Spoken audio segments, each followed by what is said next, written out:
Hi, hello. I look fabulous. Yes, my name is shit show supervisor.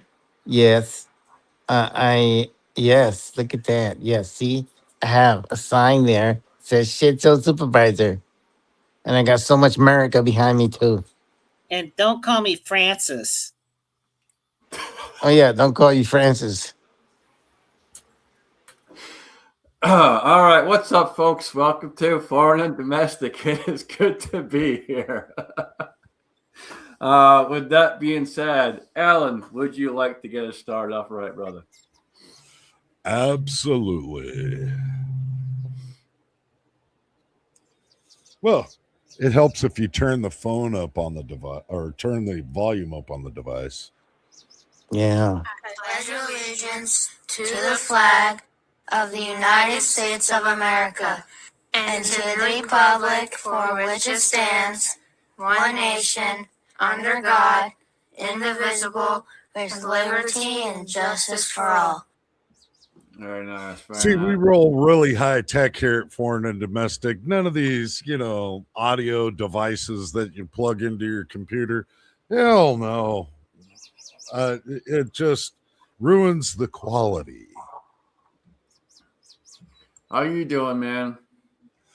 Man, I'm actually doing pretty good. Other than the real feel here currently was sitting at 118 degrees today, and I wasn't feeling it. I decided to avoid the sunlight at all cost. So I thought, what would the Scotsman do? That's what I need to do. Hide in the dark room. Hanging from his feet from the ceiling. Yeah, that too. It's good for the back. It is. Decompression, folks. Decompression.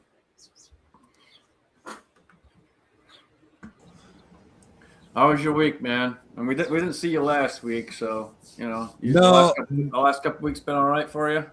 The last couple of weeks have been pretty well. I've been well. Been doing my work thing, and it just slave to the grind. I'm just a white slave. That's what it boils down to. But hey, at least I can do some of the things when I want to do them, just not very often because I don't have time to do it. But things have been going well for me. I've been slowly building on something that I'll probably never share on YouTube because I don't make videos anymore because YouTube tends to take them down. But I've been slowly building on something in the little tiny bit of free time I have daily. Also been working on some of my other hobbies, and some of that's going great, and some of it's just mediocre. We'll kind of get into some of that here shortly. Jamie, how you doing, brother? Pretty good right now. I'm stuffing my face. Got baked pasta, garlic bread. Yeah, man. Life is good when you get to eat. I'm sorry, Rob. It's not a salad, brother, but Fine, Jamie. Man, it's been a tough couple of weeks because I had COVID. Then I had to go back to work. Going back to work when you're still trying to get over that mess is exhausting. But I just feel blessed that I'm still alive, really, and still kicking. And God is good, and I'm trying to be, and fail miserably daily. So thanks for having me, man. Let's have some fun. Yeah, man. Always good to have you here. Daniel, what you got going on, man? How you been? Oh, been doing okay. Body's, recovering. The family stuff's starting to get back together. getting back into going to competitions, and as long as I don't finish at the bottom of the barrel, I'm happy. And I just want everybody to know, and I want to make Jamie, are you looking at the screen while you're stuffing your face? Because tonight's show is brought to you by Jiffy Mix. You suck, Bo. Hey, the wifey's home. Thanks for having me on. Appreciate it. Yeah, absolutely. Always good to have you here. And YouTube, just so you know, we are not sponsored by fucking Jiffy Mix. Nor during at any point during this broadcast will we be trying to sell you anything. We are not sponsored by anyone in any way, shape, or form, and nor are we trying to sell you anything. So YouTube, we do not sell shit here. Back the fuck off. And from all of us at Foreign and Domestic, eat a bowl of dicks.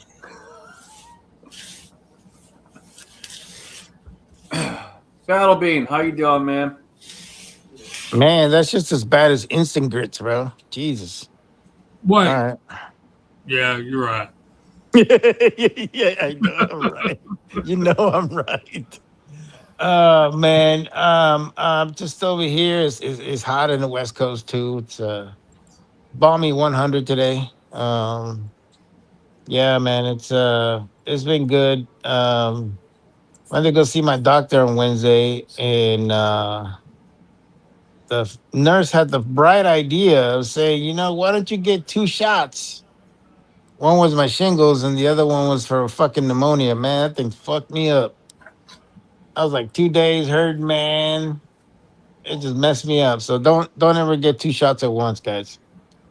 Other than that, I'm good, man. Just enjoying the summer before it's gone, and coming up on my birthday month, so we good to go. Awesome, man. Always good to have you. Rob, what about you, dude? How you doing? Doing all right. Just basically doing the same as Jamie there, and just trying to finish dinner real quick before the show because apparently my cook is running on slow motion today, so didn't make it quite on time. But other than that, just been the normal working, dodging landmines, a little bit of auto work. Got freaked out with that, but that's the whole thing. But everything's good. Everything's good. I'm alive. So yeah, that's what I got. All right. Well, hold on. Explain yourself. You got a little bit freaked out with that. How'd you get freaked out? What happened? Oh, okay. Well, I did the timing belt. First time on a Subaru here, so which shouldn't be the end of the world, but went ahead and did it, and let me see, got everything together, pulled my pin, rotated it, everything's good, fired it up, and I could have swore I was hearing a little noise, so I'm like, what is going on? So now I'm about ready to rip it all back apart to see what's going on. Obviously, I changed the pulleys, the tensioner, all that shit too, and I'm just out there dissecting it, like looking at this, looking at that, and I really don't think the noise is anything. I think I'm just crazy, if that makes sense. So the lady's saying I'm crazy, but I know you guys are like the lady, I don't know, but I don't know. For a second, I was like, what the hell, and totally freaked out, but nothing's rubbing. Doesn't seem to be any problems with pulleys. The vehicle runs right. I put miles on it yesterday and today. So, but I don't know what it was. Something just seems. I can tell you what it was. I can tell you. I can tell you exactly what it was. It's a what fucking was Subaru. it? Oh no, I don't know. everything's been good. Maybe it's just it sounded different because of new pulleys or something, but Yeah, it's a good possibility. It was a brand new belt. Things are going to be tighter. Good possibility. It just sounds different because of that. and it was tight as hell trying to, just trying to get the belt on and everything, despite, the tensioner pin not even pulled yet. That's a damn tight fit on that. So that was a little bit of a struggle, but yeah, but yeah, it got me nervous because I blew through it and went slow, did a radiator flush at the same time, messed with a potential coolant line leak, oil cooler. But anyway, and just at the No, end see, there, when I thought I was, that's where you messed up. You tried to do too many things at once on a Subaru. You do one thing at ah, a time, man. One thing at a time. maybe, I don't know. I mean, everything went pretty good. Everything seemed perfect, and then I was like, I don't know. But Well, my dude, ear is right to it. I'm not standing back like normal. I was like hyper focused, I think. So I don't know. that very well might be a factor, but if it's running, it's running smooth. If it's not like spitting or sputtering at all, if it's running smooth, then you're going to be, it's going to run different than what it did before. But as long as your timing was spot on and you didn't have extra bolts when you were done, No. it should be golden, and you very well might just be hyper focused. You do a job like that, and I get crazy hyper focused on, Yeah. Especially the first time through, like double, there's a triple checking, like OCD on it. So I think we all do. You get in there, especially if you're working on the engine, you're changing stuff out, you fire it up, and it sounds different. You think we all do that where we go, hold on, something sounds off. You sit there, you're trying to figure it out, and then no, it's just the way the engine sounds now. So, yeah. I think we all do that kind of thing. yeah, the I went pucker from done factor is to highly increased. You just you're almost gritting your teeth the first time you go to turn the key. yeah. Well, I figured, if I did something wrong, it would have been pretty obvious right in the beginning. First, it wouldn't have turned over by hand, or been a struggle. And second, just letting it idle afterward in the driveway for a while, that if there was something wrong, it would have been a problem. So, yeah, but yeah, I don't know. It's crazy, but you go from thinking you're done to, oh shit, freaking out, like, bust all the tools back out, about to go rip it all back apart. And I'm like, well, let me just check. Maybe it's the case cover. And I'm rubbing this and playing with that. And the longer I'm sitting there, she's like, are you crazy? Like, it just sounds like a car. What's your problem? I'm like, yeah, but I don't know. Well, it could be worse. Alan was working on his car this past week, and Alan got this really strange notice from the code reader. Alan, you want to show that what you got from the code reader? Oh man. So everyone can see what happened. He was doing a bunch of work to his BMW.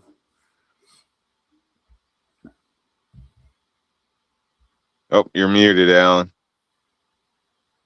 Yeah, I had my buddy use his cheaper scan tool on it, and I ended up getting back a code that said this.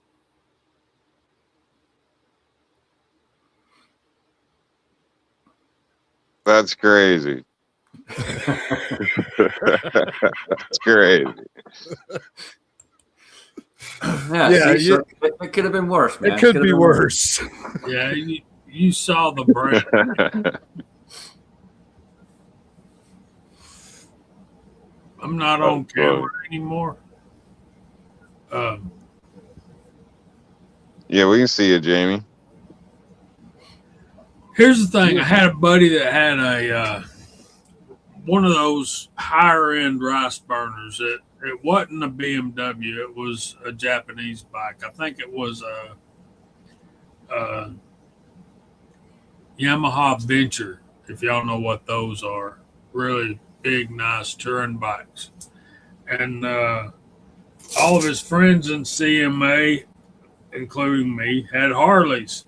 So he decided he was going to sell the Yamaha and buy a Harley. And he bought it, drove it for about a week or two, and took it back. And he says, man, this thing makes really strange noises. And so they went through the bike and found nothing wrong. And sent him on his way. 2 weeks later, he's back in the dealership. Man, I'm telling you, this bike is making some really funny noises. And so they kept it overnight, checked it out. Same thing. 2 weeks later, he's back in the shop. Man, this bike is making weird noises. And the guy says, look, man, this is an ultra classic, right? And he said, yes. And he said, this is like our premium motorcycle. What you need to do is turn the volume up on the stereo and ride the dang bike. So there's that.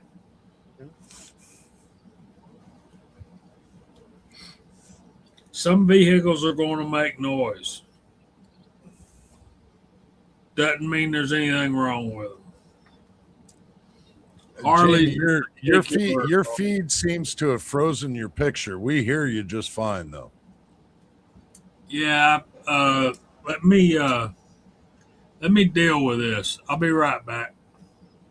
That reminds me. There's these two old ladies sitting around the park smoking cigarettes, and it starts to rain, and one of the ladies pulls out an umbrella, and the other lady pulls out a condom. And she like blows this thing out and puts her cigarette in it. Mute it, fucker. And the other lady's like, man, that's a pretty good idea. She's like, yep, keeps your cigarette from getting wet. Works every time. So the following day, the lady with the umbrella goes into the CVS and asks the guy at the counter, she's like, I need me a box of condoms. The guy at CVS is like, well, this lady's like 85 years old. I can understand you wanting to protect yourself, man, but what I don't quite understand, but still I'll sell them to you. What size do you need? She's like, oh, I need one that fits a camel. Oh God. Allen and his camels. He's got to have a lot of experience with camels, folks.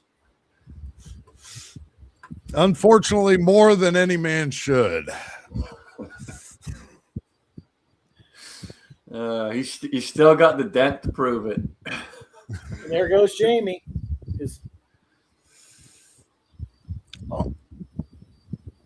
Oh, poor Jamie.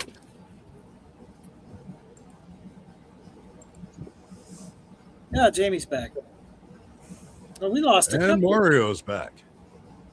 Yeah, I think a couple people froze up or something. Yeah. We were only worried about Jamie. I didn't know Mario had fell out, or I would have been worried about him. But yeah, my Harley story is it sticks in my mind. I don't know why. I'm getting ready to restore and sell mine, and I'm going down to the tag office tomorrow and hand them the tag and tell them it won't be ridden anymore until I sell it. And I do have the title, and I probably should take the title with me, but I'm getting to the age where I probably shouldn't be riding anymore, although I really, really want to. But people don't watch for bikers anymore. And the thing is, it's not that I'm afraid of dying in a motorcycle wreck. I'm afraid of not dying in a motorcycle wreck. and being a burden to my family, just basically being a vegetable or whatever. And I won't do that to them if I can. And there's some, excuse me, there's some pretty good equity in there. So I'm looking at a potential uh, potential windfall of some cash that I could certainly use as I'm getting ready for retirement. That's good, man. How's the wife doing? She doing better? A little bit. You know, we both had COVID, and I think I'm getting over it a little quicker and better than she is. She's a little behind me, but yeah, she's getting better every day, I hope. And so that's cool. Well, the That's bike pretty thing good. makes sense. I think you might make a little bit of money off it, and you kind of know yourself and your shape, and it does make sense. I get what you mean about being a burden. Like I just, when the time comes, I'd like it to be quick. So yeah, not a thing where a lot of care is needed or something like that. So, and unfortunately, people with bikes, man, it's people are getting hit all the time around, especially summer now. So back when I was riding, shit, I've had a few times where I was about ready to fight somebody. You know what I mean? Just because people want to be pricks for no reason. Like I realize some bikers are assholes, but not every biker. You don't need to literally ride my back tire, but afraid to let off the gas because I'll get bucked from the car behind me. But yeah, it gets crazy. There is a lot, in my opinion. I don't know if it's more drivers or police have been lax in the last 5 years or something, but people drive like assholes. They really do. It's They not don't a really fear. anticipate. They don't anticipate that it takes us longer to fucking brake, and if we brake, we have a tendency of swerving, which we lose control. And most people don't do that. That's the biggest problem that I had. I had an issue with this lady almost hit me, and I had the hood of her fucking car like in my face, dude. That's Yeah. when I had to say it's time to go. Seems like as a whole, people are just kind of more me first on the road. Like it could be the nicest, sweetest person. They get behind a wheel, and you ain't passing me. And where the hell you think you going? It's like the demon comes out of everybody on the damn road. I'll admit it does me.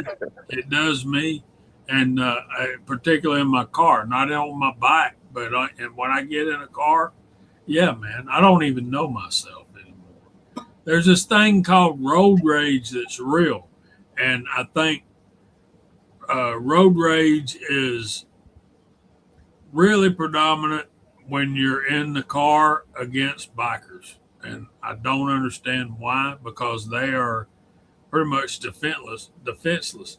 I tell you why, because they do this thing called white lining, where when we get in a traffic jam and traffic is backed up, they go down the white lines and just circumvent all the traffic jams, and they're gone. And what they don't understand is all it takes is for somebody to open their car door, and they're in a world of hurt right now. And Well, or and driving you down see it the more and road. more Cutting and over more. by All the these stunt, line. you see it more and more. All these stunt riders and everything doing insane shit online. Newer drivers coming in.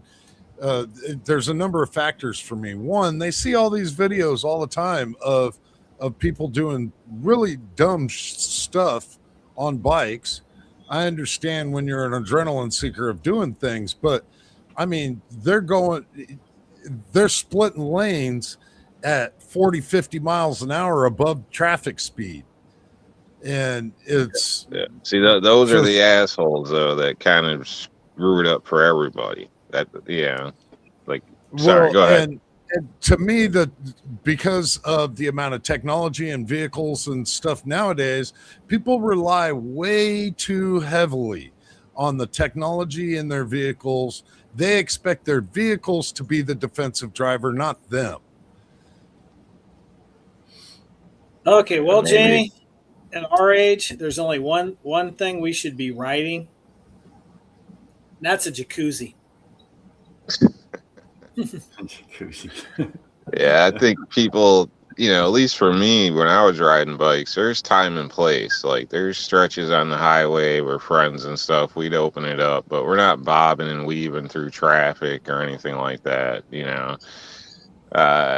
not trying to be a problem or end up a problem, so it's a little different. But now people sit down here and they'll rev their bikes up and just be sitting at the light, like being obnoxious and just whipping around, pulling on the shoulder, bobbing in and out, in and out. Yeah, nobody knows where to go, where the hell they're gonna go. Like he's saying, the lane splitting, they call it here. It's not legal here, but it is. Different states allow it, different places or whatever. But whipping up, just like before you even realize they're there, they're gone. And I've driven those speeds, but I don't buzz cars or like there's certain. It's kind of time and place, like people used to have some respect about it, but now people are driving like assholes everywhere. Just my opinion. Yeah, no, you're not wrong, man. 100%. I see it all the time. Hell, even last night, I was coming home last night, and I had a half dozen plus bikers. And I got no issues with bikers, but I have issues with bikers that are assholes, and these guys were total assholes and just fucking came out of nowhere, and they almost caused a wreck with oncoming traffic. So,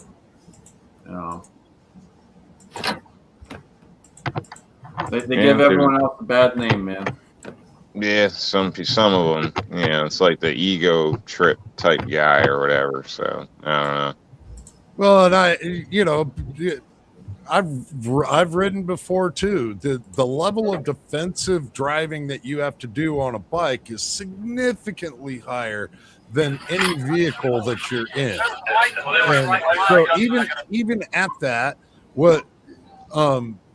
when I'm in my own personal vehicle and I've got other bikes coming, I got bikes coming up behind me, I'm running that fog line. I'll straight move over, give them all the breathing room I can give them, and I try to make it obvious for them. That way they can see that I've already seen them.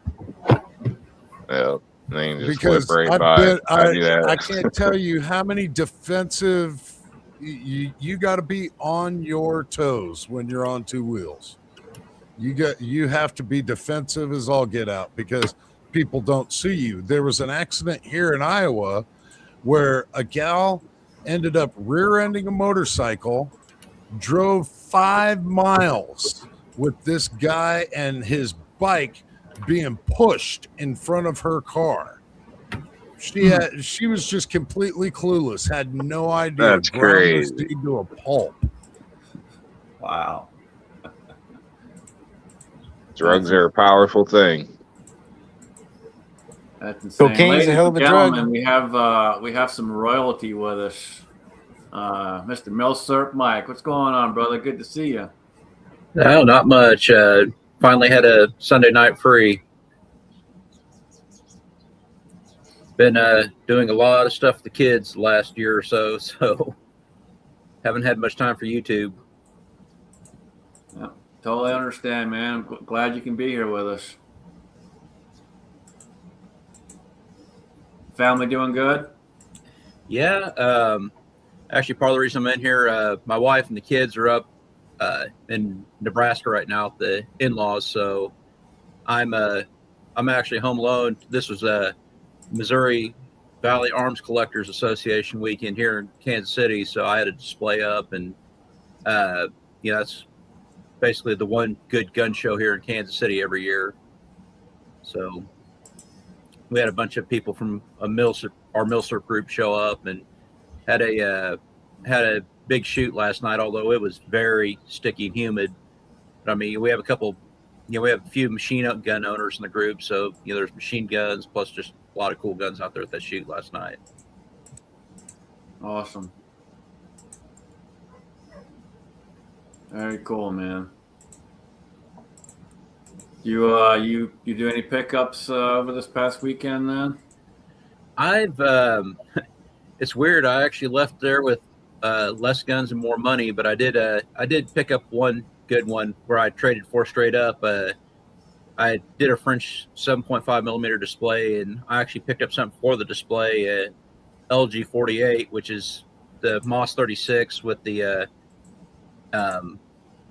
it has the attachment to shoot the French rifle grenades.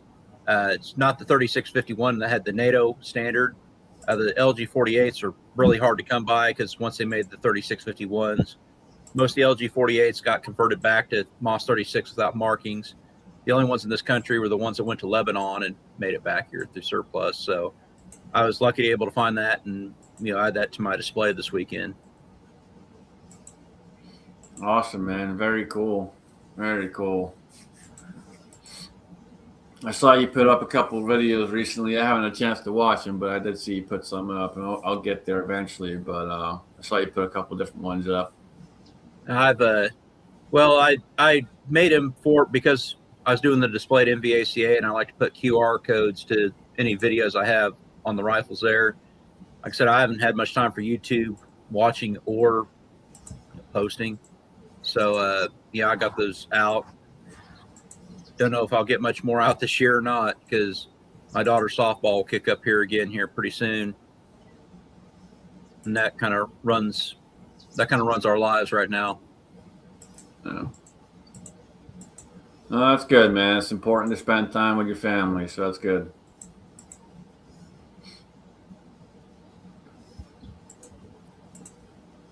You had any other projects going on or anything, or?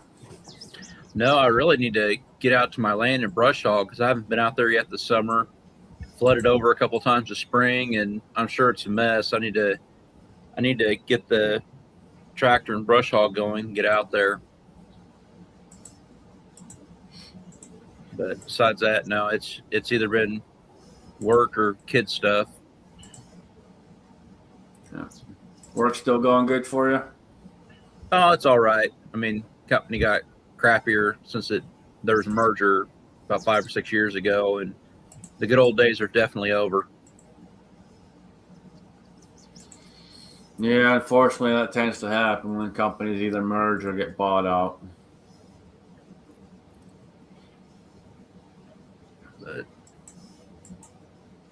But anyway, sorry, like I said, I haven't been on much. Should be keeping up with you guys, but usually at this time on Sunday nights, I'm at a daughter softball tournament or something else. Oh, you're good, man. We understand.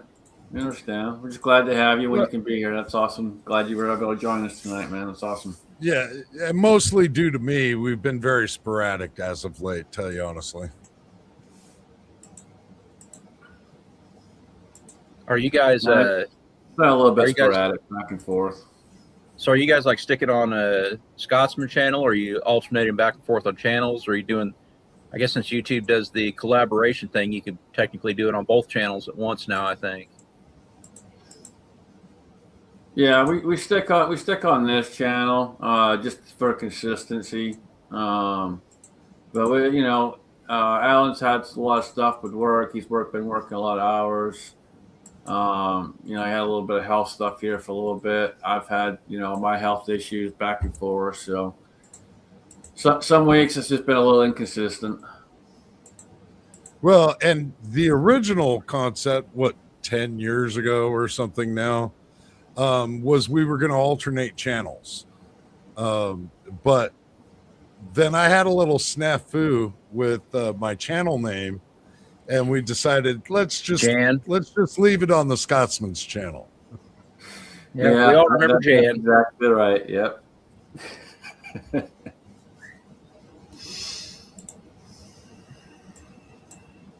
So to this day, that name will never be forgotten.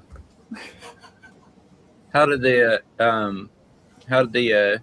Any more good Tinder famous videos ever come up over the years? No, just still the highest ranked was Scott Insight Freedom. That one absolutely took the cake.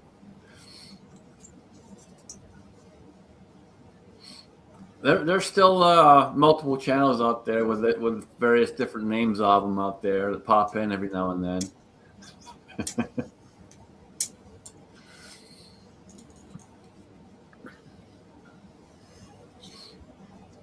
Yeah. So we're going back in time, huh? Oh yeah, yeah. We had what was it? I think it was about 3 weeks ago. We had AllenBePro was up there.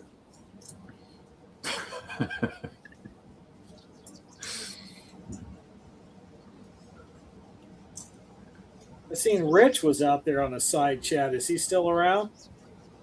Yeah, he was out there. He's been putting up a lot of music videos. He's got a link too if he wants. That guy seems to have been collecting guitars like they don't sell them anymore. He's been picking up some nice instruments, putting out some great sound. I've been digging it. Oh, see, that was 3 months of absolute awesomeness.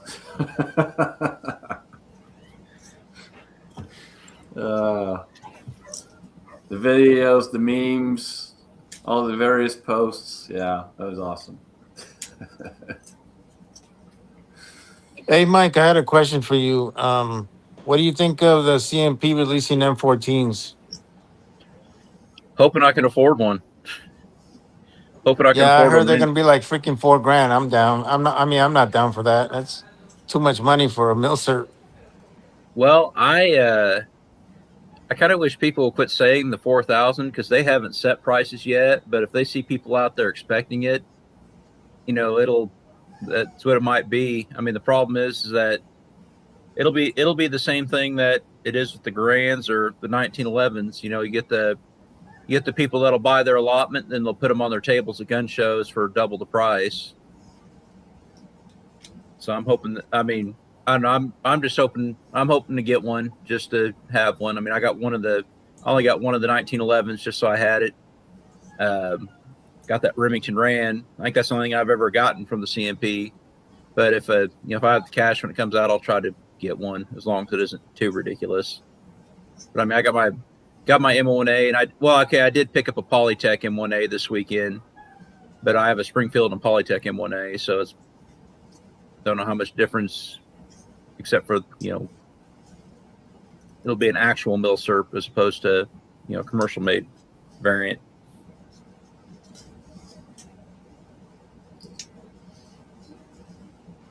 Yeah, we'll see. We'll see what happens, man. But I mean, it's good. I like it. I wish they would have done this a lot earlier. But we'll see. We'll see what happens. I'm hoping that there's a big enough allotment where those that do want them that they get them. Yeah. Doesn't the CMP only release things after it's been out for like 50 years? Like, not release, but able to buy? Thought there was a really long window on that. Well, I mean, it's figured it was just like as long as it's mill cert, but the fact that the M14s, used to be full auto, and they're trying to kind of get around the, once something's full auto, it's always full auto. I don't know. I mean, I haven't read through the announcement, but I just seen the announcement yesterday, and that they're going to make them irrevocably semi-auto.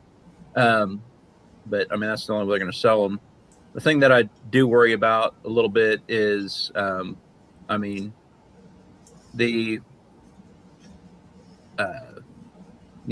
hopefully they get some out before the political winds change.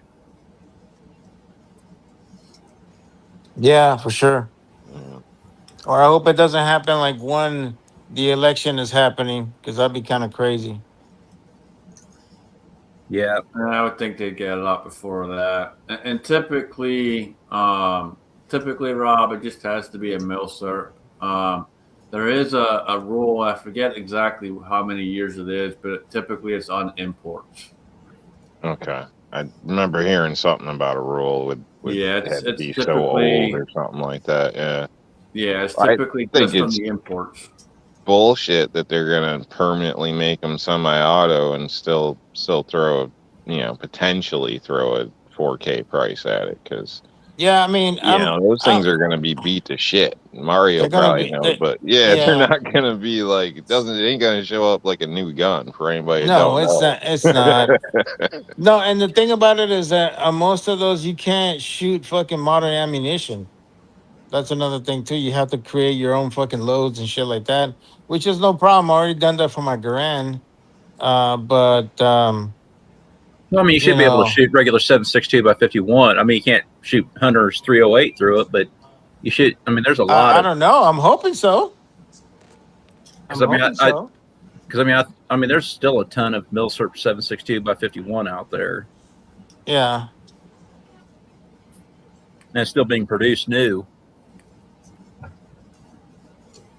Yeah, you just gotta watch the pressures. That's all.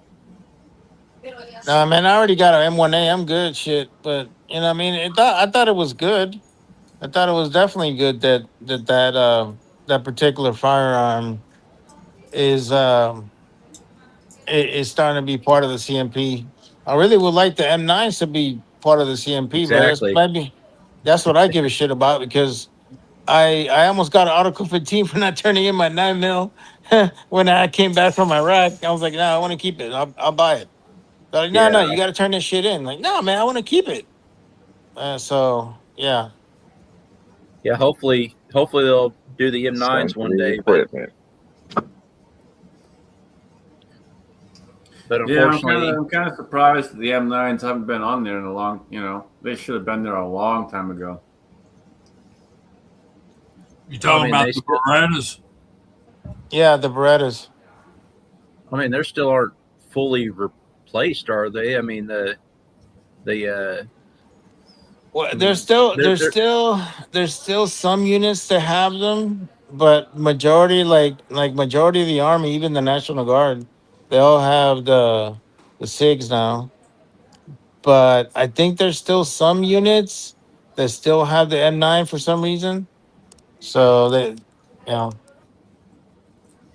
I think the problem in the M9s is that the reason they kind of got a bad rap over the last 10 years is just because they've been shot to shit. I mean, it wasn't that oh they're a yeah. bad gun. Well, They're just I know that that because I had one that had a crack slide. But yeah, I mean, we shoot the hell out of those things, man. I mean, it was crazy how much you never think you would shoot your pistol in combat. You'd be surprised, man. I shot the hell out of that thing, and but it was just crazy. I really enjoyed that pistol. It would be nice just to have one, just to, you know. I mean, I already have an M9, but I would like to have one that actually came from military surplus. yeah, yeah. I wish I had the money at the time, but when they had that M45A1 Colt 1911, then they actually sold. I mean, I have an M45A1 that they sold in the store, but the ones that came back that were actually used in combat and actually got sold back or whatever. I wish I had one of those, but those are through the roof whenever you do find one now.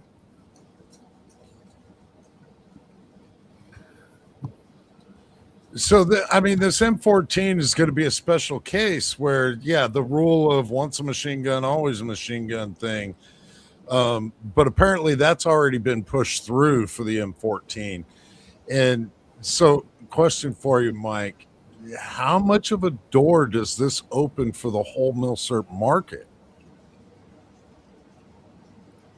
I don't know. I mean, if they do it for the M14, hopefully they in the future it means M16s and M4s get put out there. But I mean, FRT triggers have basically made the NFA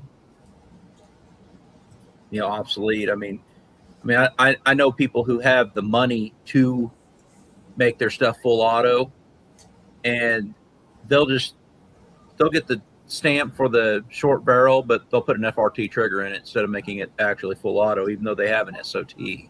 So, the FRT triggers, that rolling has kind of changed the game, I think, a little bit.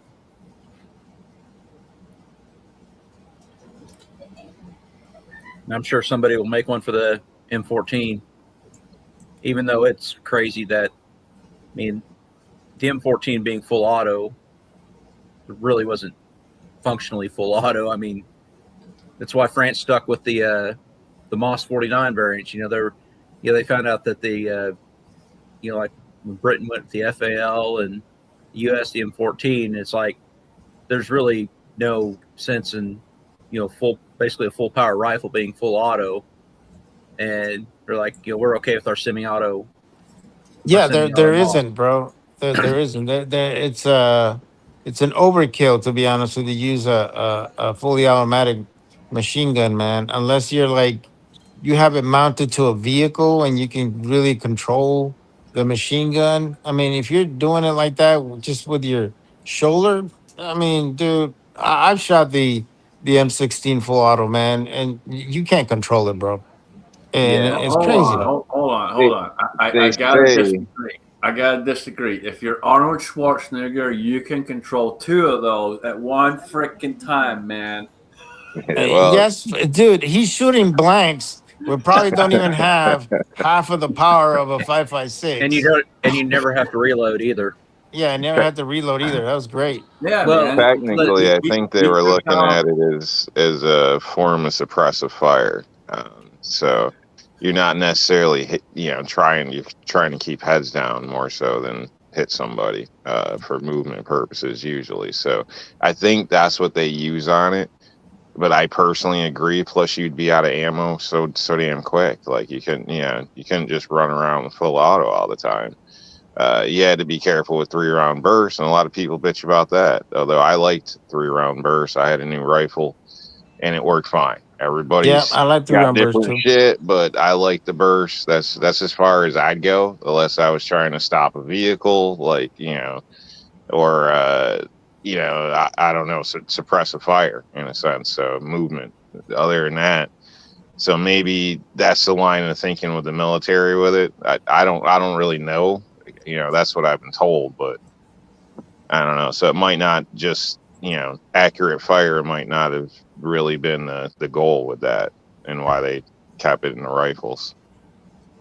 Well, considering the size of people back then versus the size of people now, I've shot a full auto M16 at one of our milsurp shoots, and I could halfway control it, but I'm 250 pounds of recoil mitigating fat. Considering back then when people were an average of probably 100, dudes were an average of 150 pounds, a full power FAL or M14 probably really knock them over. Probably. I know they always say use a Z pattern. So basically, rounds that'll hit the ground in front will come up, and a Z pattern will, in theory, catch your target. So, but again, it's unless you got Uncle Sam behind you. I don't know who the hell's really affording to run this stuff. I really don't. Fun on the range or this or that is one thing, but. And I think full auto should be on the shelf right next to semi-auto. Don't get me wrong, but yeah, I totally envy the people that can actually show up to the range with 30,000 rounds of ammo every weekend. Yeah, because we do these milsurp shoots once a year, and the guys who show up to full auto, we have to, we usually bring our own ammo for it. Well, like a lot of them are 9mm submachine guns, but I'm like, well, what weight do you want me to bring? I don't want to bring too heavy or too light. And then you have a couple guys that have the M16s, or those.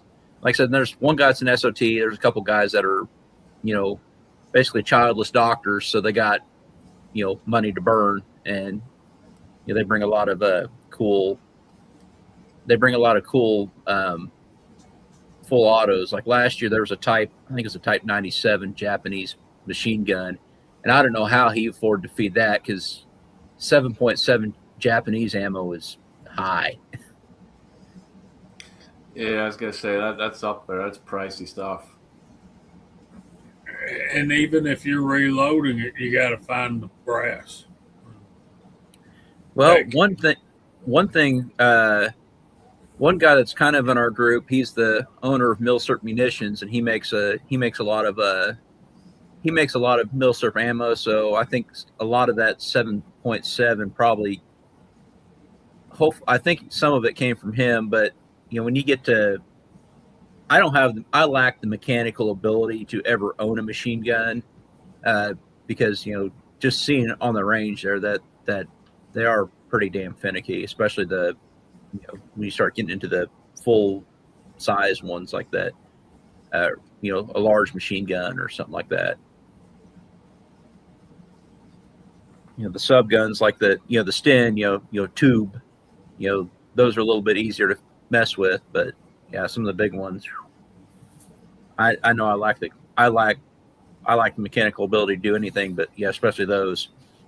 There's a lot going on with them. It's probably been about 2 years ago. I worked on a machine gun, and I'll tell you, dude, it's a different beast. It's a different beast.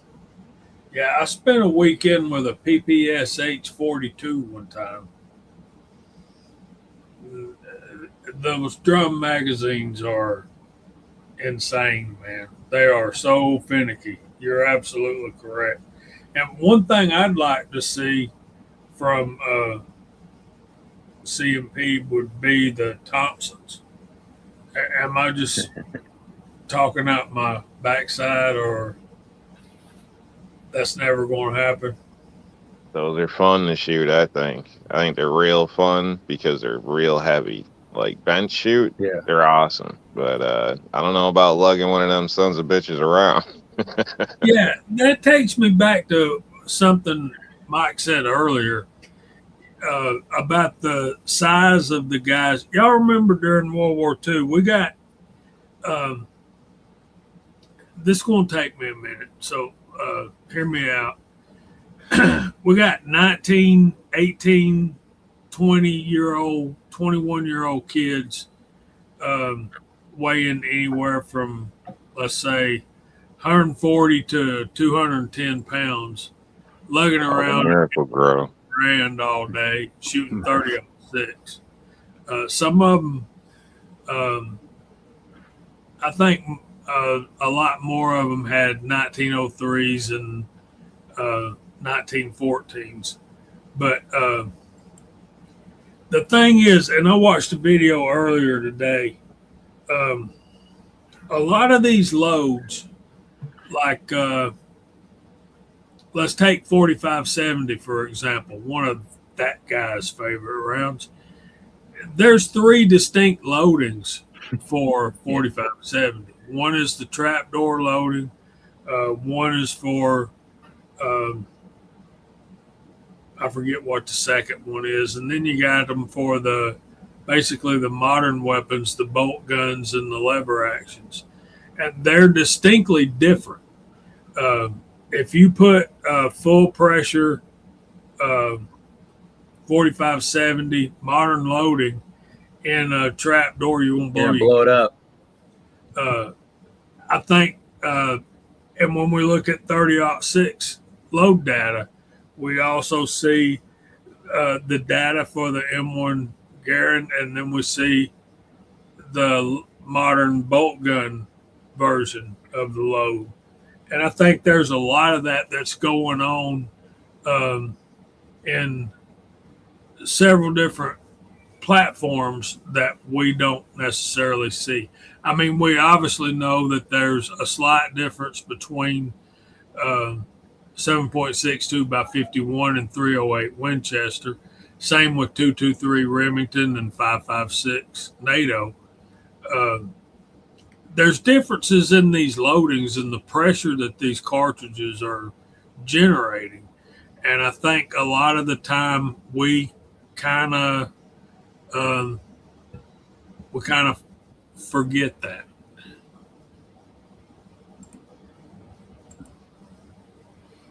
Or let it slip our mind or whatever. Thoughts or comments?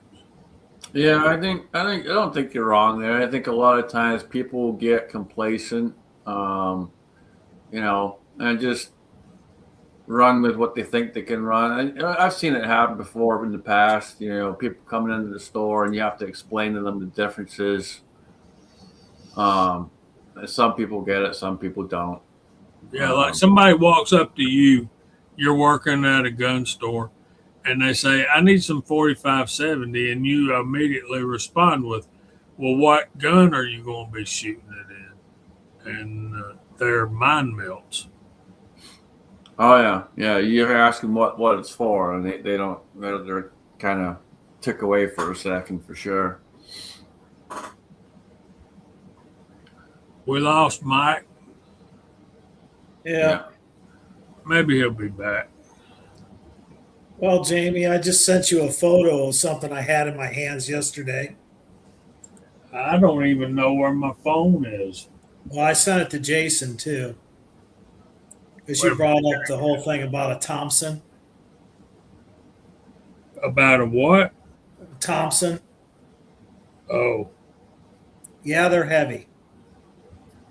Yeah, they're heavy. I want one pretty dang bad, man.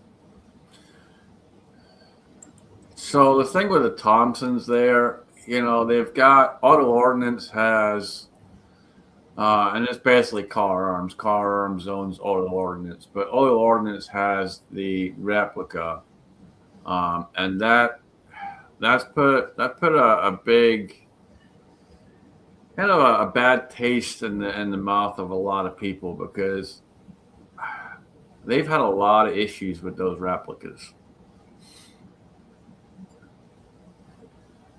And mostly the stick mags run fine in those. It's the drum mags that have issues. The one I shot was at Car Arms or whatnot, Rod of Iron Freedom Festival. So yeah, and they're nowhere near as heavy as the actual thing. It was still pretty heavy, but they were running stick mags because there was lines of people, so everybody got like a mag, so one of those things. But I think you could have a lot of fun playing around with a friend or whatever, competition out in the yard with one of those because they are heavy, and the 45 you don't even really feel it. It's just, I don't know. I think a fun shooter, in my opinion. So, see, here's the thing, and I don't have a lot of experience with any of this stuff. Like I said, I've only spent a weekend with a PPSH. To me, the whole concept of drum magazines is flawed. Correct me if I'm wrong.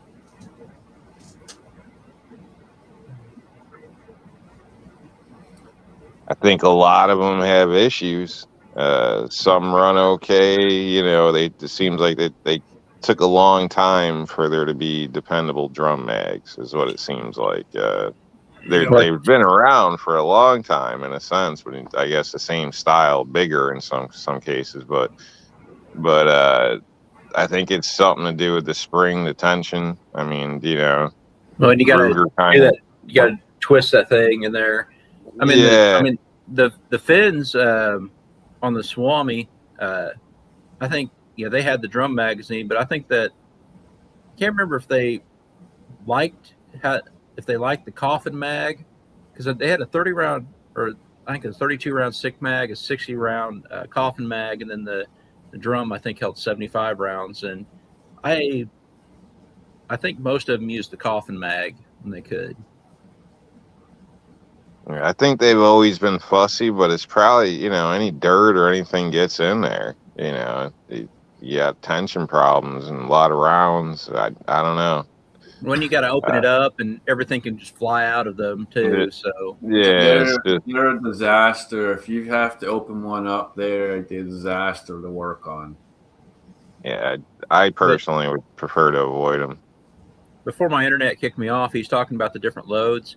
The reason 4570 changed was, it's just black powder when the trapdoors first came out, and then reason you have modern weapons that shoot modern, like lever revolution load will kill your trapdoor. It's because that's made. You don't want to shoot that because when you had black powder, they didn't have to make the rifles as strong back then. That's why you need the cowboy loads.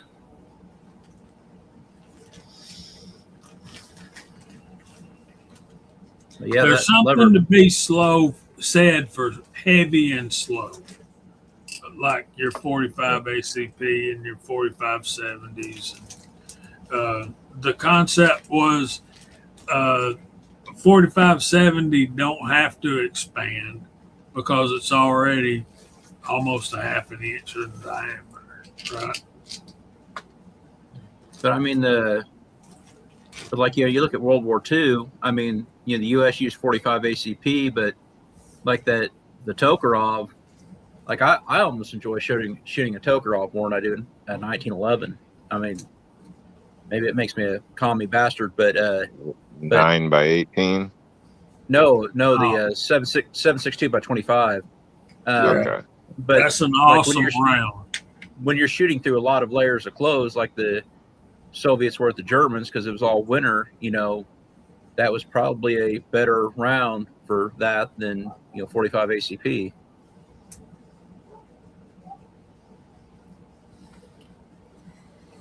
Well, I can say this: the Germans were envious of that 45 ACP because they were shooting 9mm.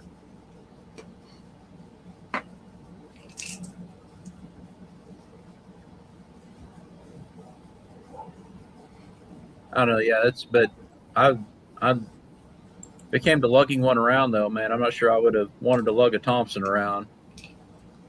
No, I would not either. Yeah, no. I don't. I would not want to lug a BAR either, man. That's Yeah. But they were out there. And if you got a choice between M1 carbine and a Thompson, yeah,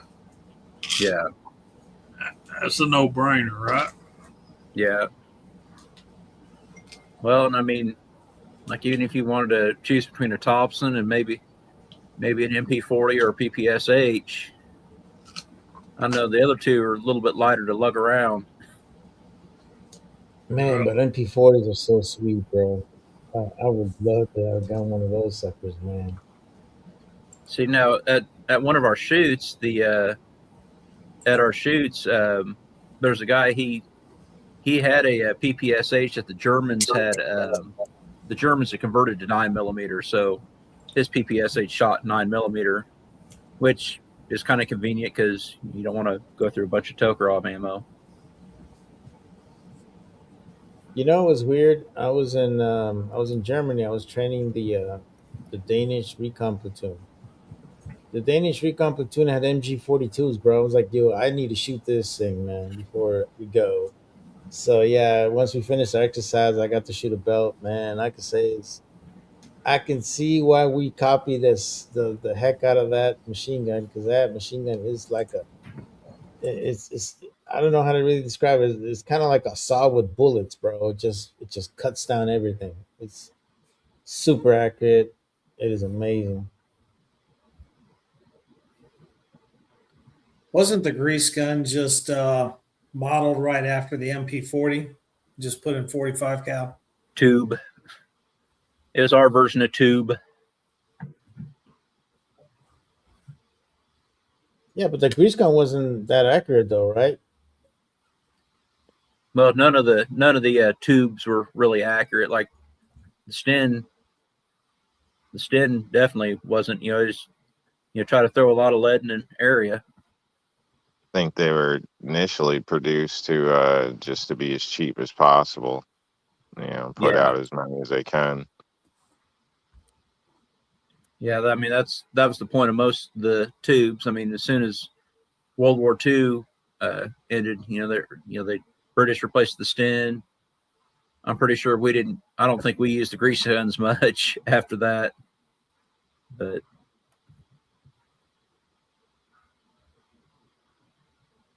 This might sound crazy. Maybe I'm the last to know, but at this graduation today, kid got a damn AK Lego set. Like, I didn't know Legos had gun sets. Are you guys aware? I mean, is this a new thing? Have I been under a rock? What's going on here? Like, I've been missing out. This is in New York. Yeah. I was like, no way. Like, I had to stop myself from trying to go play with his damn Lego set. Like. Man, the Hold raging on. liberals Does about the to come mayor out of know you. about this? Because the mayor will shut that down real quick. Yeah. You must have went to West Virginia to buy that gift. I didn't know Lego did that. I had no idea. So maybe I don't know, kids, grandkids, something that you might want to consider there. Because shit, I if I could have, I would have built that while everybody was talking and fixing backgrounds and all types of shit. But I would have been happy playing with the Lego set. yeah, I don't know if that's some Lego. Did Lego fish? Was it an official Lego set, or was it kind of some aftermarket somebody did? I'm not 100% sure. Gray box, lots of color and stuff. Kind of looked like Lego, but I didn't, get too close to it. So, but it did look pretty cool from the front, looking at it and whatnot. So, Scared it was going to go off. One of the guys that works with me said it was works Lego. for me. One of the guys that works for me has gotten a number of sets because him and his boys have always kind of done this Lego thing. I think it was called Mold Corporation or something.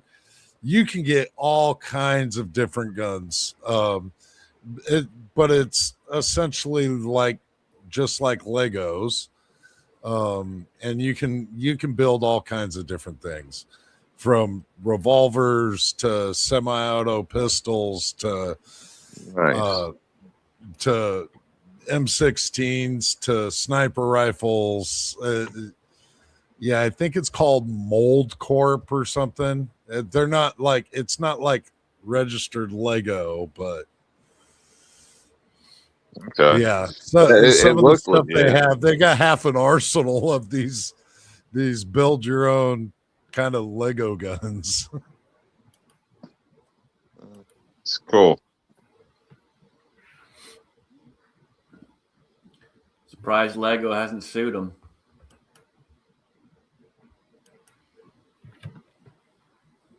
It'd be nice if they were even Lego sets. I mean, obviously, I'm a cheap son of a bitch, so if there was a knockoff that was just as good, I'd buy those. But would be nice though. It's something I just never really thought of.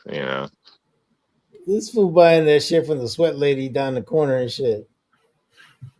Yeah. Now, I don't know. I there's tried to some make guns with Legos, but they didn't look too realistic. It's kind of just like an L. Actual there's an actual market for companies that are putting out instructions on how to use regular Legos though and build different guns. They tell you how many bricks of what color, which size bricks, everything else, and then they completely lay out how to build it like a piece of IKEA furniture. Dang, man, times have changed. Rob, okay, off subject, but I'm just curious.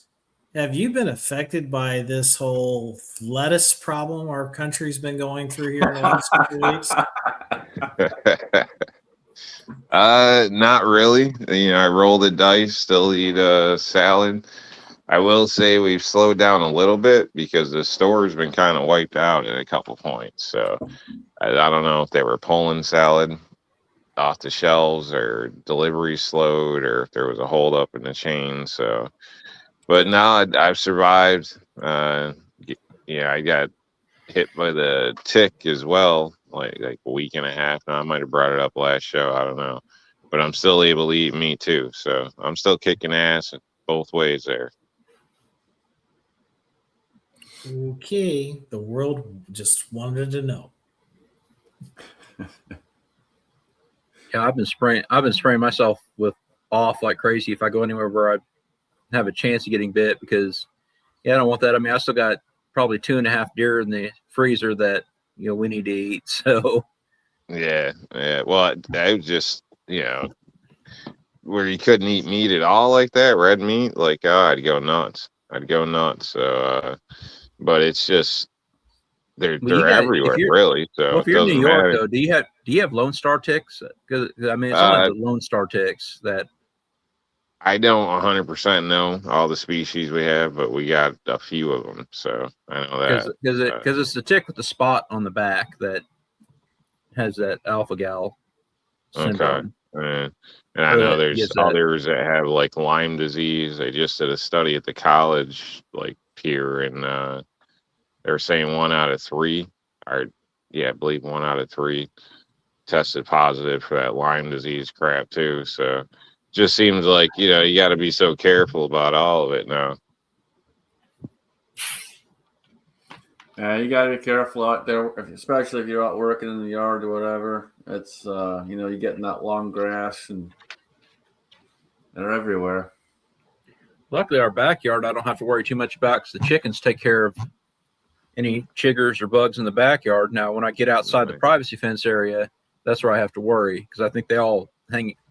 They don't come into the backyard anymore because of the chickens. But when I get outside of that, yeah, you can get eaten up. I'm just even in grass. That's where I got hit, and in the city in a cut yard is where I picked up the one that I got recently. So, if your kid, you mentioned softball and whatnot, and just tell them to check really well, because if you can, they say what is it, 2 hours or something? I don't know. You got like a window where if you can get it off you should. It's more likely it's not going to be a problem. So I don't know, but basically, check for ticks. It sounds funny, but Yeah. I'm sure some of us Well, have yeah, had to do that my as land, I'm adults. really worried about it. No, my land, I spray myself off. I spray myself with off, and then I have some. I always keep it in the truck. Some stuff like pre-poison ivy exposure stuff that I'll, any exposed parts of my body, I'll wipe that down, and then afterwards I'll hit it with the post and wash it off because I used to not be allergic to poison ivy. But now if I, touch it, I better be getting a steroid shot in 2 or 3 days. See, I've been lucky with that. Poison ivy and poison oak. I can walk right through it and be fine. It's kind of weird. I don't know. I've had that The fuck are you, ability, but X-Man or some shit? no, I don't know, man. Like it seriously, like it shit just didn't bother me. So I've been lucky with that. But Well, I eventually, ran across, I think, giant hogweed once, and that was no good. It started to bust out a rash real bad, and I got depending worried. on how old you are, I mean, eventually your body will start forming antibodies to it and reacting to that uracil oil or whatever that poison ivy and poison oak is. So like I said, up until my 30s, I never got it, and then like my Didn't late bother 30s you? now, Yeah. now my late 30s all the way through my 40s now. Yeah, if I touch it, I better go get a steroid shot. Yeah. It's true. Your body does change. It's almost like your taste buds as you go. So things that you could count on before might not necessarily be guaranteed. So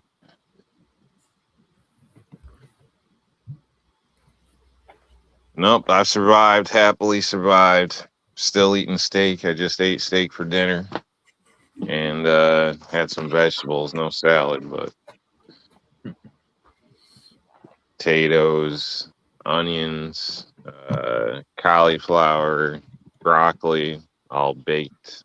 I don't know. She does something. It comes out great. But and steaks on a couple New York strips. So I'm still loving life.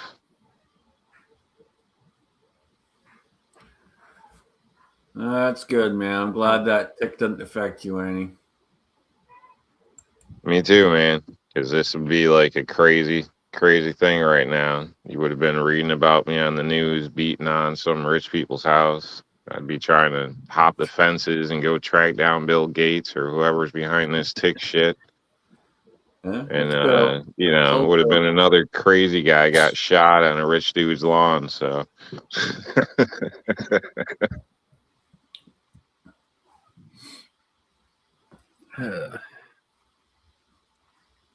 Yeah.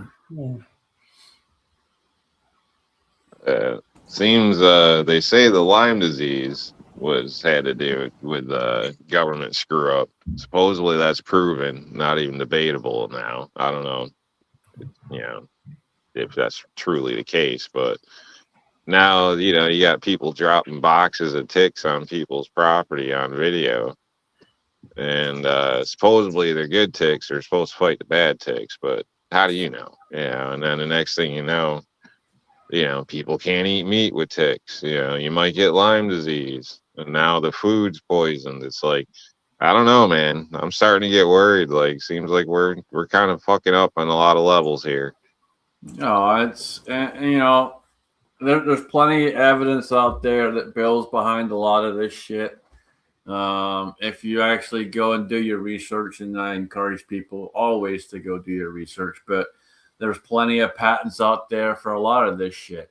Yes, it is patented. So go do your research and you'll know all about it. You control the food, you control the population.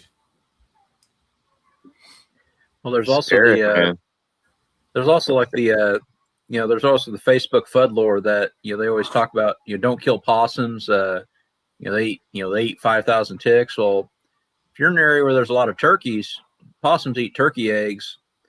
Turkeys eat a hell of a lot more ticks than possums do over their lifetime. So, like, if your possums are taking out your turkey population, they're actually a net negative on killing your ticks. And I want to see the turkeys come back up, because I didn't have time this spring, but I like going turkey hunting in the spring too. I think it's a good call. If you got to choose between possum and turkeys, I'd rather have more turkeys than possums because you could always eat a few turkeys.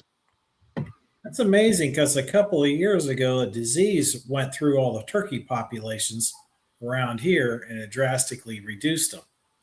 And now we got a tick issue with people dumping them out. Isn't that interesting?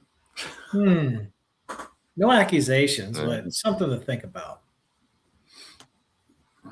Well, and aren't these birds all a bunch of retards anyway?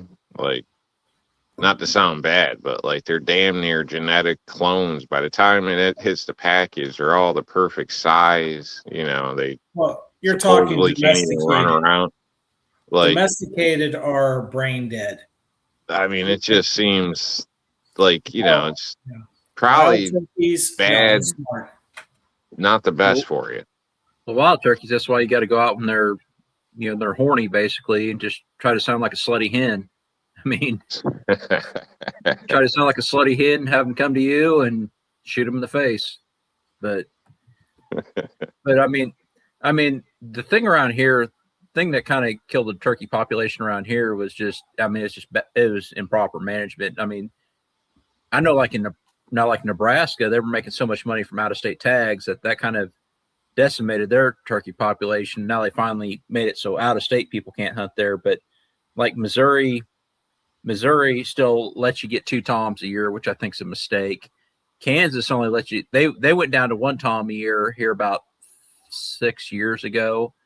And the populations are starting to recover now on that. So, but I mean, around here, it wasn't disease. It was just kind of piss poor management. Well, that reminds me of what do they call it? The degenerate rot disease or something. whatever the hell that stuff is in deer now that's spreading too, where their fur is all patchy and they're acting all kind of strange and shit. Can't recall the name of it, but Chronic there's some wasting. type of thing now with Chronic. deer. They nickname it like zombie deer or whatever, but Chronic, basically don't want to eat that shit. chronic wasting disease. And There you go. There you go. Thank it's you, Jamie, for saving me. if it's cooked properly, it's not a danger to humans. No, I didn't know that. Well, generally, when the deer's still alive, you can tell whether it has it because it's pretty easy to spot one too. So Yeah, you don't want to eat it still though. yeah, you don't want to eat it, but it's pretty easy. I mean, if you see one, like around here, I think just. I mean, I think the game wards pretty much want you to just shoot it, get it out, But the scary thing about Missouri, though, if you get a positive in that, then your county ends up on the list, on the hot list or whatever, and I'm not sure if it makes it harder for you to. I'm not sure if they let you keep it from meat or what, but I don't know. I think it's overblown. I think it's way overblown. Does it transfer? Say you take it down, but you don't want the meat. It's legal to leave it, let nature take its course. Does it transfer into raccoons or anything else? I mean, you wouldn't want it. You don't want it because like things like that can maybe transfer to. I don't know if they've proven it yet or not, but I mean, you have to worry about whether it transmits to your domestic animals like cattle and stuff. So I mean, you want to get them out. You want to get them out of the population and get it out of there. But stuff like that, you just don't eat anything around the spine or brainstem. I mean, that's good practice to avoid that anyway on any animal. But yeah.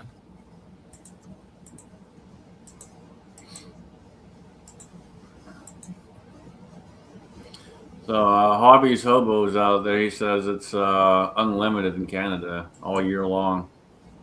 It's crazy. I did know. Canada's full of turkey. Well, when I was a kid, quail were everywhere, and I don't know if it's related, but it seemed like as the turkey populations grew, the quail population sank. But then again, I guess there's also a lot of other factors like people clearing their fence lines too and stuff, and you need overgrown fence lines for quail, but it's hard to come by quail here now. Whereas, in the 80s, they were everywhere. Yeah, it's harder and harder to find things like quail eggs and all that in the stores too.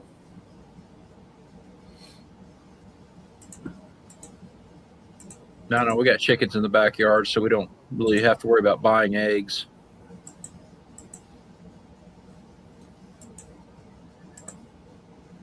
Do any of you guys hunt peacocks? No. I'm not even sure They where you say go to that do that. some Indian guy's gonna come at you and fucking hit you with a mallet. What, peacocks? Yeah, that's like their national bird or whatever the fuck it is. I almost hit 7 of them on the road this morning, but I was in the new vehicle, so I didn't. Yeah, I want to know how Gossman knows about quail eggs. I mean, do the Scottish hunt for quail eggs over there? you can get quail back home. Quail is actually fairly popular back home. So is that like your Easter? Is that like Easter? This fucker's been watching too much Braveheart and shit.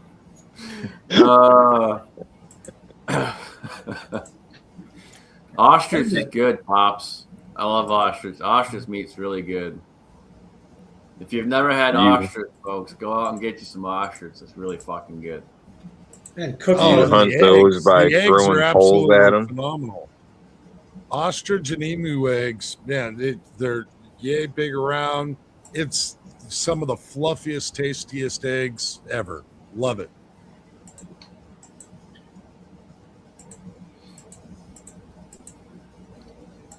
Just imagine Thanksgiving with an ostrich. Eating one or sitting at the table? Eating one. I mean, my Oh. goodness. Sit the thing right in the middle of the table. Just, You have issues. Yeah, he had a shooting a few years back involving an emu.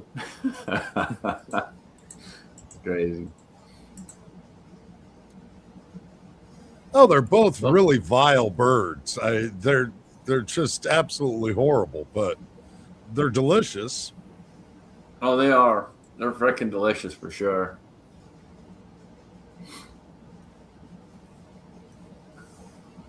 Do people use their fur or whatever that is, the emus? Or do they just raise them for food? They're mostly raised for food, but emu and ostrich is considered a delicacy in a lot of parts of the world. And so a lot of the farmers will actually raise this stuff up and even ship them out live. Because you get ostrich and emu, say, out into Japan, and you're looking at some serious money. Because it's an ultimate delicacy. Oh, people are crazy, man. Some people pay, hundreds of dollars to eat fish eggs. I call you crazy. They call it caviar. I don't know. Yeah. So eat your salad, you'll be all right. It can get up to, there's things that can get pretty crazy out there, like cowboy boots. They can get pretty crazy. I got a pair of ostrich boots. Those weren't cheap. Yeah, especially you get them customized. It's gonna take you 6 months or a year before you get that motherfucker. But those things just fit right in. You have your purple feather or your purple hat with pink feather you wear with that? You go out with those ostrich boots? Purple velvet suit? Gonna be out there peacocking. That's brutal.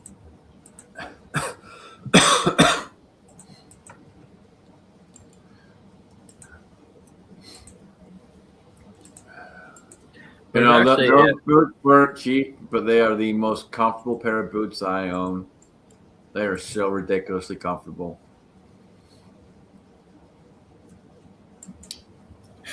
I can see Scotsman now with his pimp hat on, with a big old ostrich feather sticking out of it.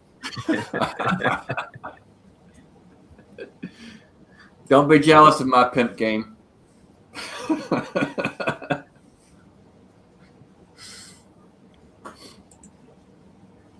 In his skirt. Oh, I'm sorry, kilt. Hey, pimping ain't easy, and if you can do it in a kilt. Yeah, there's the PIMP of YouTube right there. Frickin' Walter, man. That's the PIMP right there. Mm-hmm. Well, the kilts have pockets? Because where are you putting all the money? No, they got a pouch, fool. And that little bag that you hang on the belt, man. Yeah. Ah, the fanny pack, or do they have a Scottish name for that? There's a Scottish name for it. Dang, Rob, I'm trying to protect you, buddy. You digging the hole deeper and deeper, man. It's called a sporin, and it's just to hide your erection. Sporin. All right. Well, to be fair, I wish those packs were socially acceptable, because I can remember wearing one as a kid, and it is nice for gear. I can see how it could be beneficial, but you put one on and everybody looks at you a certain way. It's just. Nah. Okay, now we know why those Pops got it right there. Now we know why they have bagpipes up there, because they just don't like it being, here's a guy wearing a skirt and carrying his purse. Guys, I'm fixing to say something probably won't get me in trouble. All right, Rob, just for you. Here's a sparring, brother. There you go. Okay, and there's That is pockets in that thing. That is a opens up, dress right? sporran, and it's a giant pocket. It opens up on the back here, and then you got all the space in there. Well, you So- look at Okay. that. That shit's Kind a of like a purse. dump pouch. I'm gonna go with that It's instead of purse. If you're It's if a you're wearing purse. your coat and you want to carry your firearm, it's a great place to carry your firearm too. It's a purse. It's a Not a furry purse. purse. But Well, you here's figure you gotta Yeah, have that's- some way to carrying something. You know what I mean? It seems like it doesn't matter where it is across the world. You would think there's got to be some way to carry something. Yeah, we got 100 pockets. You know what I mean? But there's got to be, yeah. Other than that, it kind of sucks. Like I was carrying my lady shit today because she's wearing a dress. They don't have any pockets. You know, so You were I got to carrying wear your shit with a purse? bunch of pockets. Oh, so they were Rob, looking at you you were funny? carrying your wife's purse today? No, but drink for a while, cell phone, pictures, just girl shit that they acquire. yeah. Well, I'm here to tell y'all.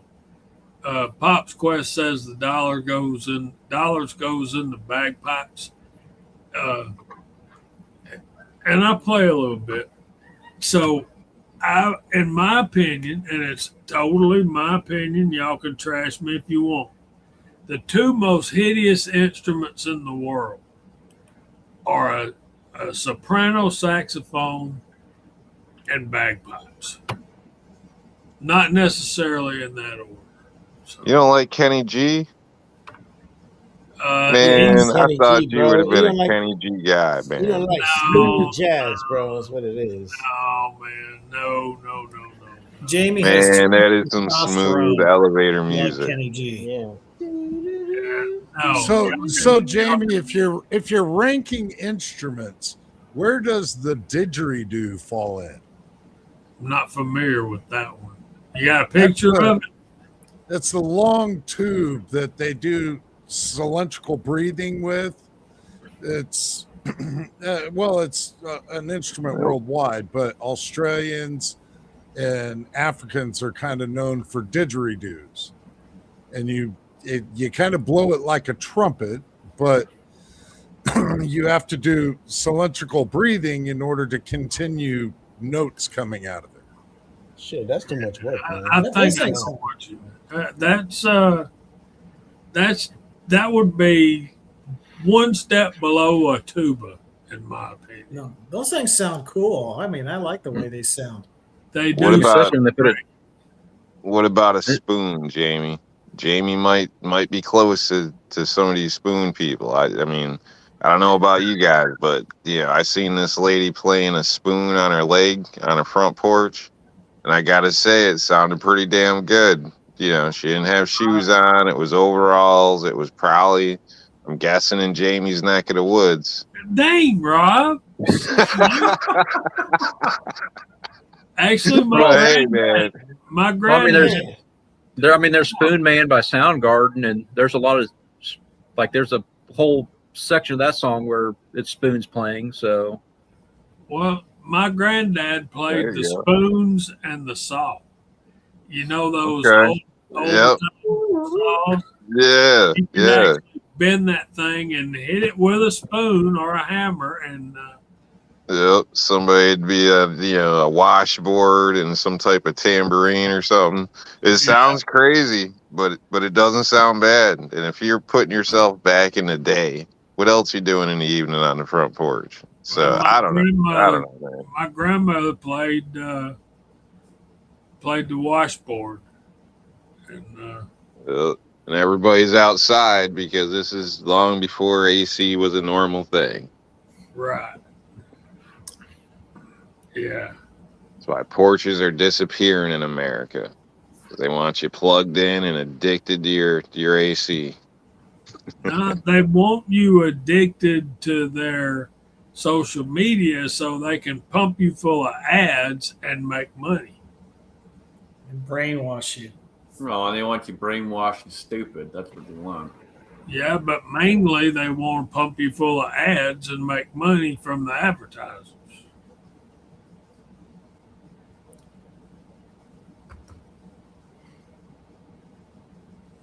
They're really doing a bad job with me because I think that all the years I've bought in one thing I've seen off an ad online, and then there was an issue where like somebody tried misusing the card or some bullshit, and it would turn out to be a problem. So one Pop, one thing off this YouTube stuff.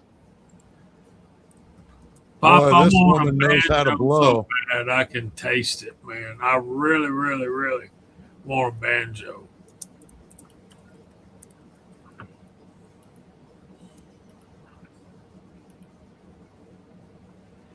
What I want to know, Alan, is how in the hell did you know the name of that thing? You looked it up, didn't you?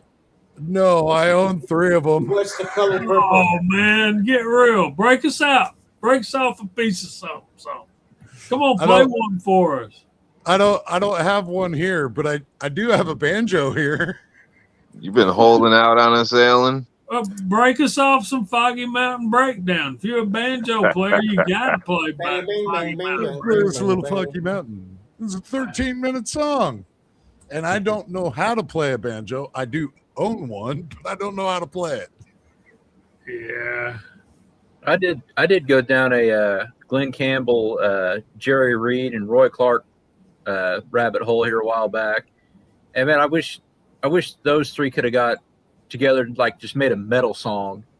Because those 3 were the banjo, Roy Clark, and it kind of went a few steps in my head. I wish those 3 could have got together and made a metal song, because I think they would have made one hell of a metal song, as good as guitar players as they were. Man, I'm telling you, Glenn Campbell played sessions, studio sessions. You would be shocked at the number of what kind is it, Alan? Schaefer. All right, Alan, you got a bunch of requests out there to play something. Whoa, that looks way You too don't big, have- man. I don't- thought I have ukuleles no were small. clue how to play it. I have absolutely no clue how to play it. I've been focusing on teaching myself bass for the past couple of years, and honestly, my uncle died, and this was the one thing that I wanted, and this was the one thing he said was his banjo. And you only got one string. Cool. Oh, it's got all 4. Well, there's supposed to be 5. Oh, well, yeah, there's 5. 1, 2, 3, 4, 5. Got it, young lady. I have no idea how to play it. Oh, it's cool that you have it, though. That's good, man. Yeah, it is. We got to send him a book, guys. Let's all get up a collection and send Alan a book learning how to play banjo. Man, the originals didn't have no book. They were just plucking away on their homemade banjos until it sounded good. And then later people agreed. Yeah. Mandolins are, Kyle saying he's got mandolins and ukuleles. Mandolins There are you awesome. go. Have you seen Rob Scout? Yeah, there's a guitarist on YouTube, Rob Scallion, and he's played like Slayer on banjo and Master of Puppets on banjo. It's pretty good. That's awesome. Yeah, back to what I was saying to you. Sorry. And I got distracted by Alan. But Glenn Campbell is an absolutely phenomenal guitar player. And there's 2 songs that everybody should listen to. Glenn Campbell, Wichita Lineman, and By the Time I Get to Phoenix. Those 2 songs right there should be on every radio station, country format anyway, in their rotation. Glenn Campbell was awesome. He's a musical genius. Roy Clark, in my opinion, is technically a good guitar player, but he over showboats. He overdoes. and part of his stick was comedy. So, you know, Roy Clark had the ability to sit there and play in one time and then tap his toe to a different rhythm or a different time, a different meter. And that is so hard. That is so hard you can't comprehend. And Jerry Reed is just Jerry Reed. He's a fabulous guitar player. These three guys could stand up against any rock guitarist out there. Period. That's what I said. I wish they could have got together and made a metal song. Yeah, Yeah, that would have been badass. Yeah, you could put Glenn Campbell up against anybody in the rock world. Anybody. So, Alan, next week Anybody. you need to be playing us Bohemian Rhapsody on the banjo. y'all kidding around, but these bluegrass bands are taking these heavy metal songs and turning them into bluegrass, and they're freaking awesome, man. They really are. Y'all should check a few of them out. And I would play one for you, except we'd get a copyright strike and have the live stream shut down and removed from the channel. But that's one of the things about metal. Metal music in general can actually be spread amongst tons of different genres. So can bluegrass. You can take bluegrass and turn it into heavy metal as well. Yeah, you really, really can. And a couple of months ago, I took my girlfriend to a 4-string quartet that did nothing but Metallica for an hour and a half. You're talking about Apocalyptica? No, it wasn't Apocalyptica. It was just a candlelight orchestra. Oh, but Apocalyptica is another one of those. It's didn't those guys start out as like 4 oboe players? No, 4 cello. 4 cellos. Yeah, there are 4 cellos. They like the first 2 albums were just them covering Metallica songs, and then they started making their own music. Because like when I got married at our reception, save money. I just put a playlist on the laptop or whatever. I mean, off on a little tangent here. One of the genius things my wife suggested was remember the old Bud Light or Budweiser Real Men of Genius commercials? Like I spread like 4 or 5 of those out through there because people are like, huh? And then I put the Apocalyptica on there, and like, I put the Apocalyptica there, like, so it's like, it was like ringing, and some people say it's like, what is that? But yeah, them playing Metallica on cellos. Yeah, string quartet. Yeah, very, very classy. And then people are like, wait a minute, is that for whom the bell tolls? The classic string quartets of violin, viola, cello, and double upright bass. But then again, like, musically, Master of Puppets is one of the best songs ever made. Just musically, like, it could compete with any classical song, I think.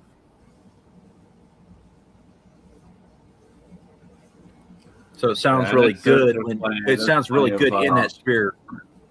I know I like that their songs are coming out like that, where they'll merge the two here and there. I know some people tend to love them or hate them, but a lot of them I end up liking. So I think they do. The mix is nice. It switches it up a little bit. So yeah, man, you ain't lived till you've heard "Walk Like an Egyptian" by Flats and Scruggs.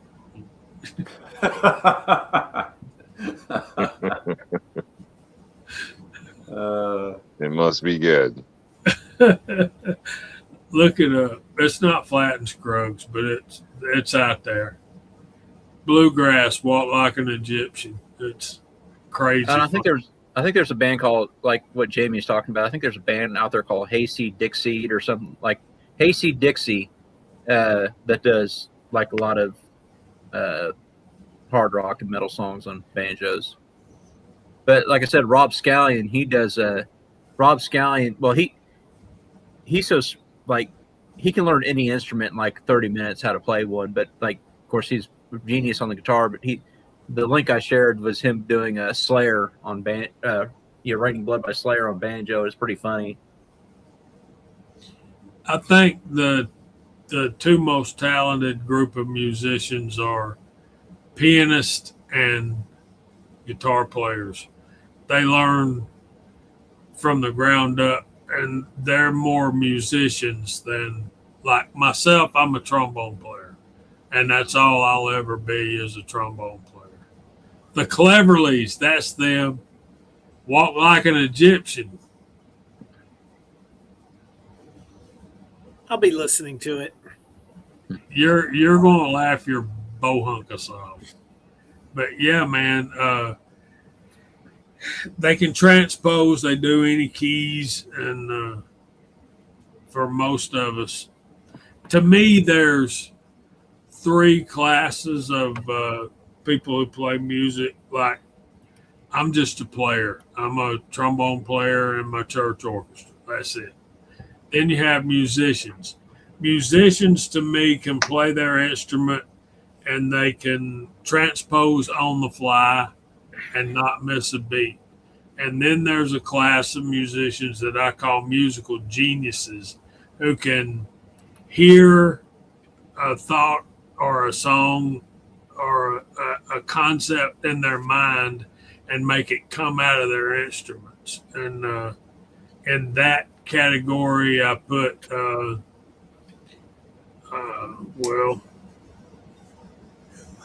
Elton John, the guitarist from Led Zeppelin.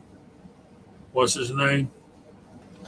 Jimmy Page. Jimmy Page. I put David Gilmour in that category. Yes. David Gilmour could take you for an absolute ride with a lead. Could invoke any emotion Right. with it. Yep. When you can have the concept in your mind and make it come out of your instrument instantly, that's a musical genius to me. And Stevie Ray Vaughan. Stevie Ray Vaughan, Dwayne Allman, those type people. Satchmo. I agree with you. And more and more, it's becoming a dying breed because Yeah.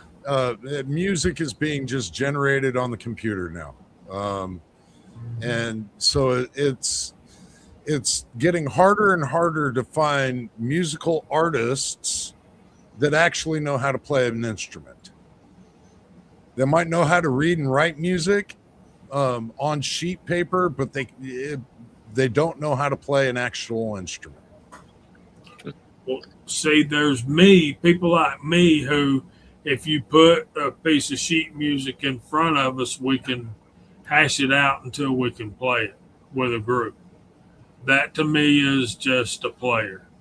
And then you got people, like I said, musicians who can take what you put in front of me and transpose it into a different instrument and play it.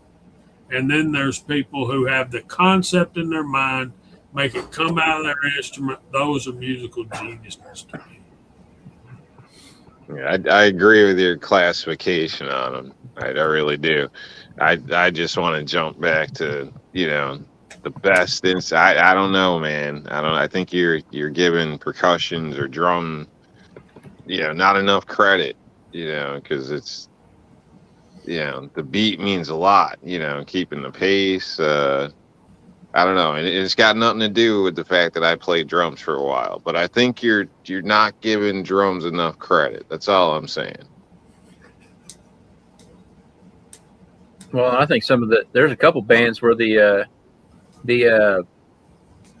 best musician is the bassist. Like right now, Metallica, their best musician by far is the bassist. Well, and it's pretty much been throughout their whole thing. I mean, I don't know. There's a couple. Well, Rush, I think you had really three great musicians. I mean, the drummer, the bassist, and guitarist. I mean, there's some bands too where you have the bassist, Primus, Les Claypool. So, I mean, Les Claypool is an absolute magician. When it comes to drummers, I can pick up a bass, I can pick up a guitar, I can noodle around on a piano. I've played trumpet, I've played violin. I can't sit behind a drum set and play it. And it goes back to something Jamie was saying earlier, where you got one time over here and you got a completely different time going on over here. Well, you're doing that with every single one of your limbs as a drummer. And to be able to keep track of 4 or 5 different times all at the same time as a drummer, you quite literally have to be psychotic. But it's absolute incredible that some of this is just so second nature to some people. You mentioned Rush, and I have to just say, Rush, probably the best concert I've ever attended in my life. I'm just standing there going, that sound is coming from 3 guys. Right. There's one group I'll put in their class, and that's ZZ Top. Again, 3 people making a lot of noise. Now, does that have anything to do with the beards, Jamie? Be honest. Hey, we're a little biased on that count, yes, for sure. I don't know. To me, the best concert I ever went to is got a lot more than 3 guys in it, but Iron Maiden, like, because Rush and Iron Maiden, 2 bands that never did drugs, put out the best music. Yeah, Iron Maiden for sure is up there for me. Definitely one of the best ones I've ever been to. White Snake was awesome as well. White Snake was freaking cool. And I was literally right there, man. The stage was a stone's throw away. It was cool as hell. Yeah, well, my taste runs a little different from y'all, but my what I consider the best concert I've ever been to would have been the Eagles in 1977. Man, you talk about getting nailed by YouTube. You play a snippet of any Eagles song, Don Henley will come after your ass. Thought he was dead. Well, his estate will come after your ass. I thought it was Glenn Fry who's dead. Glenn Fry's dead. Don Henley. Want that money. It's about the cash, man. But yeah, he'll come after your ass. Yeah, he will. Well, I mean, we could play it on here. Good luck suing me. I got nothing.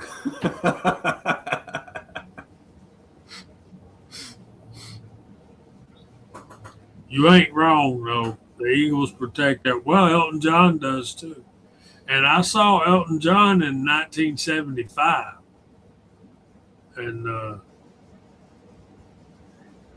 saw, big, huge glasses.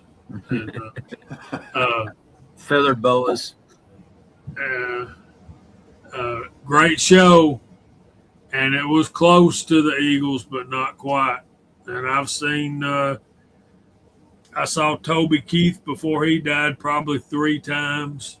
One I saw here not too long ago, Jamie, was that was what, 2-3 years ago. Billy Joel. My goodness. That was a good one. That is a borderline musical genius right there. That was a good one, man. And trust me, guys, piano players have a leg up on everybody else. They start when they're in their single digits learning to play. Like they're 7 years old and they're going to piano lessons 2 hours a week. You understand what I'm saying? And they have to learn all the That sounds keys. like torture, man. Torture. It Did the does. kid It have a really, choice? really is, bro. I mean, And classical pianists, man. Those kids are starting at 6. They start them at 6 or 5 or 6, and by 18 or 19, you need to be professional. Like they're like a no joke Yeah, but they tablet. probably don't even know how to order a cheeseburger. Like, They don't. They're pretty useless on everything else. But yeah, you get them in the piano, they're badass, bro. I got to see Coming from the Elton guy that John. only cares about salads, you're worried about them ordering a cheeseburger. Yeah, well, seriously, bro. no, I'm all about pushing your kid in the skills and stuff. But I just think some parents get a little crazy Yes, to some yeah, of they that. do. Like, They do. well, and it's Especially true when it though. comes to Like a music. lot of cases, some of the best started very young and kind of pushed by parents in a sense or encouraged. Yeah, Maybe it was their will, maybe not, and then eventually, it just kind of became who they are. Everybody got a PR representative, and everybody fit into an image, and that was your job, But it makes you wonder because sometimes with these kids rather just be riding their bike or at the pool or you know what I I mean, or know. is it? I don't know, but you I get don't some know. kids that get a competitive streak and learn something. Like, of course, unfortunately, I think we probably put $10,000 towards Sarah's softball in the last 2 years, but she's just psycho competitive about it. And I mean, I like that. Yeah, I take her weightlifting with me, and like she's serious about that. And now her brother watches her, and he wants to. He sees how much she can lift. He's like, oh crap, So, he wants to go lifting, but I mean, some kids they enjoy it. I mean, now granted, there are some where the parents do push them too much, but they actually enjoy it. Pops I class support mentioned. all that. The last one I'll bring up, and then we'll start going through the room. Talking to piano players. If you've never listened to, look up Boogie Woogie. If you haven't listened to some of that stuff, check some of that out. It's really good. There's some really good players out there. But I'd check some of that stuff out. Listen to some of that if you like piano stuff. But we'll start going through the room. We're starting to get to that time. So, Mike, we'll start with you, man. You got anything coming up, right? Going on? Oh, not much. I mean, kid stuff's gonna come up pretty soon. I don't know if I'll get another. I don't know if I'll do anything gun wise or not. Because I mean, I need to get my land in order before I really go shooting more. But I just haven't had the time. So hopefully I'll get to go shooting here and there. But mostly it's just doing kids' activities right now.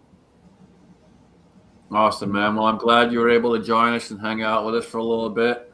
Always good seeing you when we can, so we appreciate you, man. Daniel, what you got, man? Well, just getting back into shooting this summer and trying to get, knock off the dust now that all the medical and family issues are all taken care of.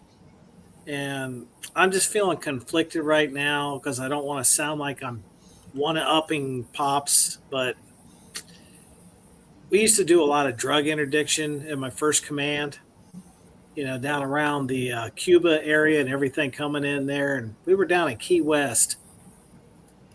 And a bunch of us Navy guys are in this bar drinking. And this one guy come over and just started buying us because, hey, he loved the military and everything. And he said, well, next time you come back, there's going to be a new bar down the street I'm going to be opening. Margaritaville. And the other guy is like, somebody would say that's, and another guy would slap him upside the head and say, no, be quiet. Don't even say his name. Great dude, man. Great dude. Yeah, he is really cool. Thanks for having me on. And hey, it is what it is. Always a pleasure, man. Always a pleasure. Always good seeing you. Rob, what you got going on, man? Not much. Just getting through life, dodging the landmines.